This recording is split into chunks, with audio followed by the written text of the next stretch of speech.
Hello, sir. May I help you? 5 simple words. But Milan Collins didn't speak them with her voice. She signed them, her hands trembling as they shaped the gesture she had practiced for years. In that moment, in the glittering marble lobby of Reynolds Media Corporation, her life tilted into a new direction. The 24-year-old intern had no idea that the smallest act of kindness, the decision to step forward when everyone else had stepped back, was about to echo louder than anything she had ever dared to dream.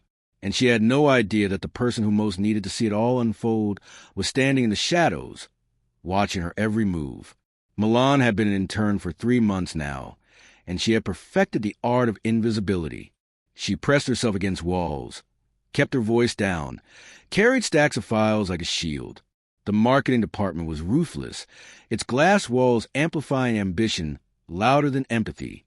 If you weren't sharp-tongued or quick to climb, you were overlooked, and Milan was content, mostly, to be overlooked. Her colleagues barely noticed her, except Elodie. Elodie was everything Milan was not. Loud, polished, ruthless. Her words cut as sharply as her designer heels clicked across the lobby floors. She saw competition everywhere and kindness as weakness. For someone like Milan, Elodie was both a tormentor and a constant reminder of what the corporate world valued. That morning, the receptionist's frustrated voice carried through Grand Lobby. "Sir, I'm sorry, but I don't understand what you're trying to tell me." A man in his 30s stood at the marble desk, his hands moving in elegant but desperate gestures. His tailored suit spoke of success, but his silence and the sadness in his eyes told another story. He was trying to communicate, but no one around him understood. Milan froze. She knew that look, that weariness. She had seen it in her younger brother Danny's eyes countless times. The quiet heartbreak of being excluded from a world built for sound. Memories flooded back. 13-year-old Milan, cross-legged on her bedroom floor, watching shaky internet tutorials late into the night. Her fingers aching, her patience tested, but her determination burning. She had promised herself that Danny would never again feel invisible at home, that his language, the language of silence, would be hers too. Now here she was, in a marble lobby that smelled of power and money, facing a man whose shoulders slumped more with every failed attempt. Her instinct screamed, "Help him." But doubt whispered louder, "This isn't your place. You're nobody, just an intern who fetches coffee." She could have stayed hidden. She almost did, but then she thought of Danny again, of his small face as a boy, shut out of family conversations because no one had the patience to learn. With a breath that felt like stepping off a cliff, she lifted her hands. "Hello, sir." She signed carefully, her heart pounding. "May I help you?" The man's face transformed instantly. Relief spread across his features, like sunlight after a storm. He signed back quickly. "Thank you. I thought no one here would understand me." The lobby went silent. Phones stopped ringing. Conversations faltered. Even the receptionist's mouth hung open. People stared, stunned, but Milan didn't notice. She was too focused on the man's gratitude, too caught up in the fluid conversation that followed. His name was Mark. He was an art entrepreneur, here to propose a partnership on a community accessibility project. He explained his vision, and Milan interpreted with growing confidence, her hands finding rhythm in their familiar dance. For the first time in months, she wasn't invisible. What she didn't see was the tall figure who had stepped out of the executive elevator moments earlier. Lawrence Reynolds, CEO of the empire whose name adorned the skyscraper, stood just beyond the crowd. His eyes were sharp, his presence commanding even in silence. And right now, his attention was locked entirely on the shy intern who had just revealed herself in the most unexpected way. Lawrence had built his fortune on instincts. He knew when to strike, when to trust, when to walk away.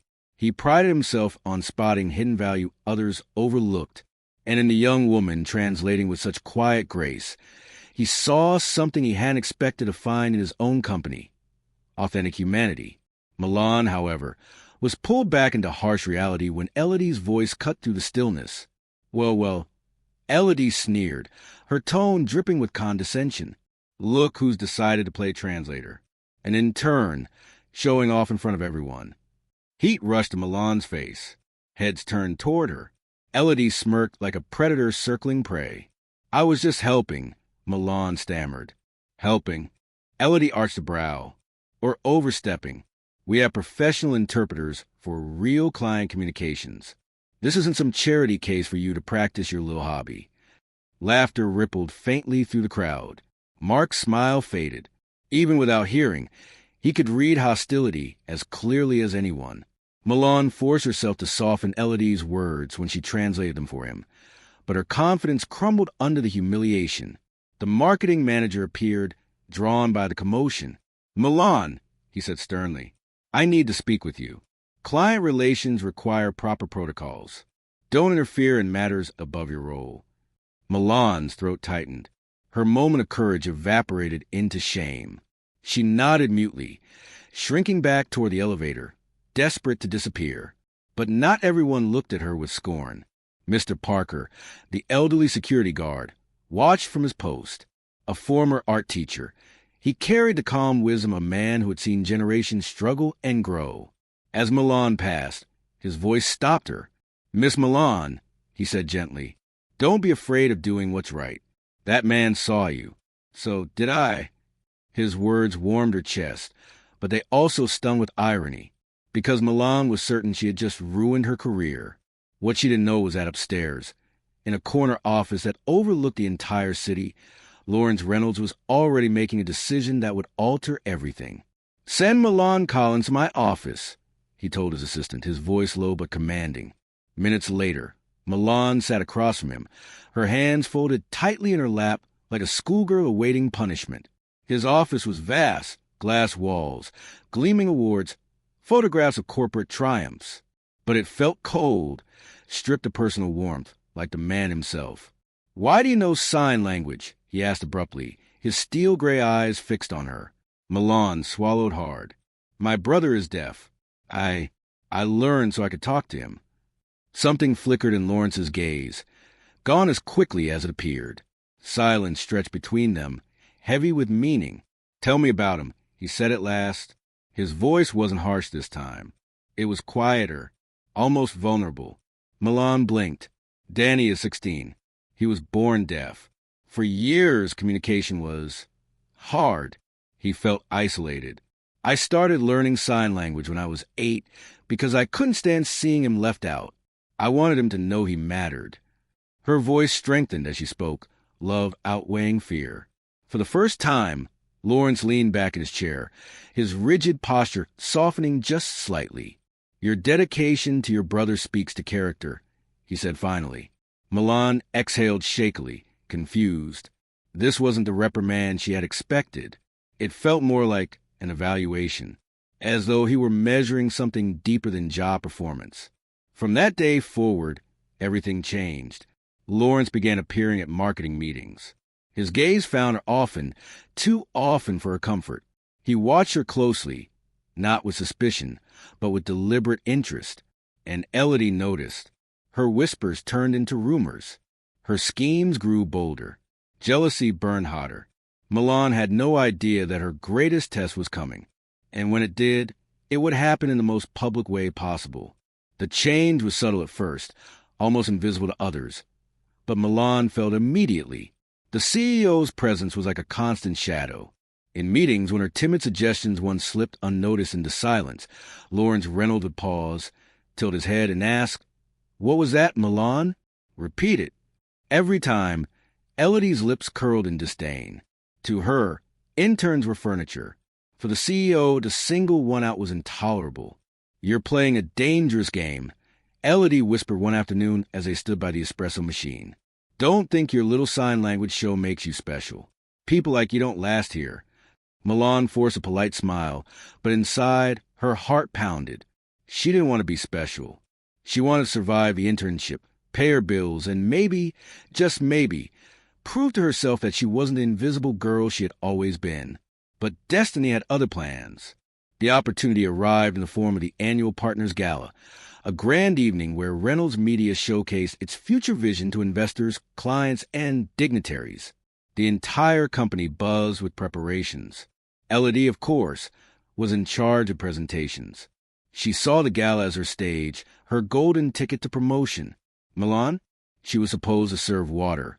check seat placements, and disappear into the background. That was until Lawrence's assistant appeared at her desk. "Mr. Reynolds requests that you attend the gala," she said crisply, not as staff, as part of the presentation team. The room went silent. Heads swiveled. Elodie nearly dropped her tablet.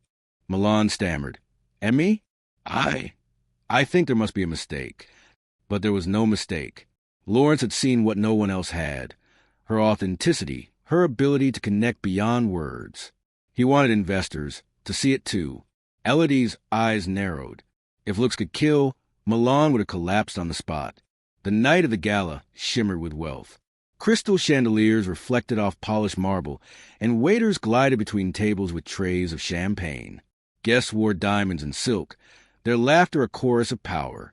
Milan stood backstage in a simple navy dress the company had provided, her palms sweating. Beside her, Elodie paced like a tiger. "Don't embarrass us," Elodie hissed.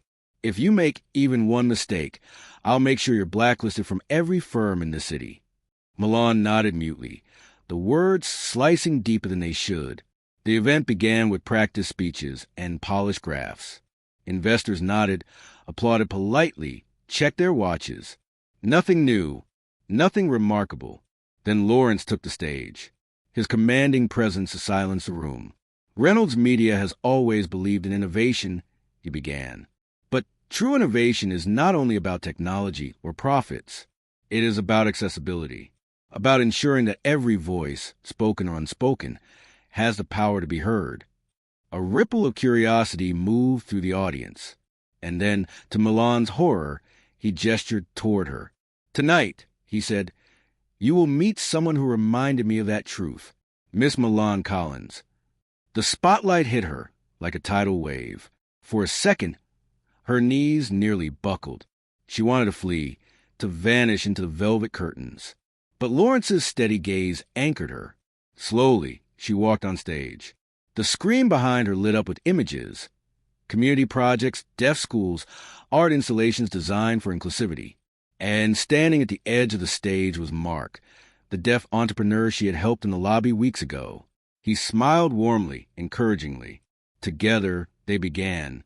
Milan interpreted his speech into words for the audience, while also signing Lawrence's introduction for him. Her hands moved with precision, her voice trembling at first, but growing steadier. She spoke not as an intern, but as someone who understood loneliness, who had witnessed silence and fought to bridge it. She told the story of her brother Danny, of late-night lessons, of choosing patience when the world chose indifference. "You don't need to hear a voice to know someone matters," she said softly, signing as she spoke. "You just need to listen with your heart." The room was silent, not with disinterest, but with awe. Investors leaned forward. Guests wiped at their eyes. Cameras clicked, capturing not numbers on a chart, but humanity on a stage. When she finished, thunderous applause shook the hall. Milan blinked in disbelief. Her cheeks flushed. For the first time, she wasn't invisible. She was undeniable. But not everyone clapped with sincerity. Elodie's applause was slow, sarcastic. Her smile was venomous. Later that night, she cornered Milan near the exit. "You think you've won?" Elodie whispered sharply. "This is temporary. You're still nothing. When the spotlight fades, so will you." Milan almost believed her. Almost. But then Lawrence appeared behind them. "Elodie," he said coldly, "you may want to rethink how you address colleagues. Effective immediately, Milan Collins will not be returning as an intern." Milan's heart dropped. She had been fired. Her throat tightened. But then Lawrence continued, his voice clear, carrying across the marble hall. "She will be joining Reynolds Media full-time as our new accessibility coordinator." Gasps echoed. Elodie's face drained of color. Milan's mouth fell open. I don't know what to say," she stammered. "Say yes," Lawrence replied simply. Tears welled in her eyes. She nodded, unable to trust her voice. Weeks later, Milan stood in her new office, a modest space, but hers. The plaque on the door read accessibility and community outreach. Her desk was cluttered with project files, collaborations with deaf schools, new captioning software, partnerships with Mark's Art Foundation. Her phone buzzed. A video call. Danny's smiling face filled the screen. I saw the broadcast, he signed excitedly. You were amazing. You showed the world we matter. I'm proud of you, sis. Milan's chest tightened with joy. For years, she had signed for him. Tonight, it felt like she had signed for the world. Behind her, the door opened. Lawrence stepped in, his usual commanding presence softened with rare warmth. You've done well, Milan, he said quietly. She smiled. Thank you for seeing me when no one else did. His gaze held hers. Sometimes, the most valuable voices are the ones we almost overlook. I won't be making that mistake again. And with that, the girl who had once mastered invisibility stepped fully into the light. The shy intern was gone. In her place stood a woman who had found her voice, not through sound, but through silence that spoke louder than anything else.